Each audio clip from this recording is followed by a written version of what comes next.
काँग्रेसचे खासदार राहुल गांधी यांनी अमेरिकेमधील बोस्टनमध्ये महाराष्ट्र विधानसभा निवडणुकांवर प्रश्न उपस्थित केले आणि हे पूर्णपणे स्पष्ट आहे की भारतीय निवडणूक आयोगाशी तडजोड करण्यात आली आहे आणि या व्यवस्थेमध्ये काहीतरी गडबड असल्याची टीका राहुल गांधी यांनी केली आणि यावरून आता मुख्यमंत्री देवेंद्र फडणवीसांनी राहुल गांधींवर निशाणा साधलाय।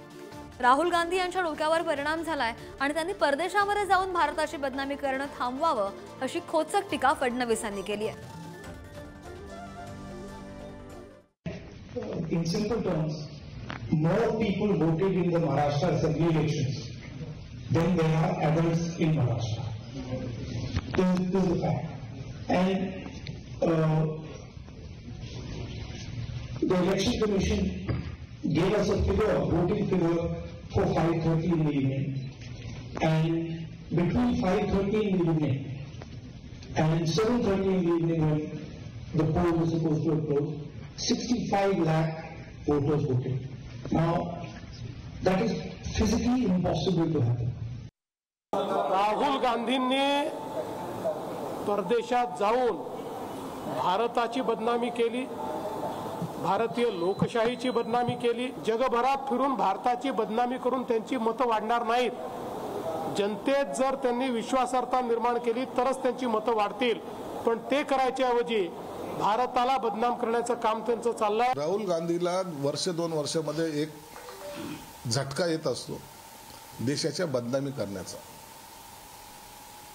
परदेश दौरा, आणि बहुतेक तो अमेरिका किंवा इतर देशामध्ये जाऊनच मुद्दामून आपल्या देशाची बदनामी करण्याचा त्यांचा प्रयत्न असतो। परदेशात मध्ये जाऊन भारताचं नाक कसं कापायचं किंवा त्यांना कसं डाऊन करायचं ही राहुल गांधीची स्ट्रैटेजी है और म्हणून त्याचा खरं तर सर्व भारतीयांनी निषेध केला पाहिजे। जिस तरह महाराष्ट्र का चुनाव स्पष्ट हुआ नहीं, लेकिन जब लोकसभा में कांग्रेस पार्टी को 42 सीटों में से 99 सीटें मिली, तब मतलब हमने ये सवाल नहीं खड़ा किया।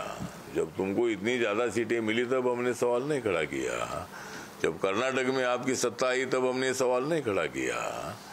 लेकिन जब हमको ज्यादा सीटें मिलती है तब आपको सवाल उठाते हैं। देखिए, ये बात तो प्रधानमंत्री महोदय कितने बार देश की छवि बाहर कांग्रेस के बारे में या देश के बारे में बोल के आए। ये अब शेल में रहना बंद करना चाहिए। ट्विटर पे हम जब डालते हैं या कोई भी आपकी मीडियम पे आता है, देश भर में तो सारे लोग देखते हैं, दुनिया भर में देखते हैं। और यही बात रही कि अगर कोई एंटी डेमोक्रेटिक फोर्स जैसे चुनाव आयोग है, देश में क्या दुनिया में उनकी बदनामी उन्हीं की वजह से हो रही है।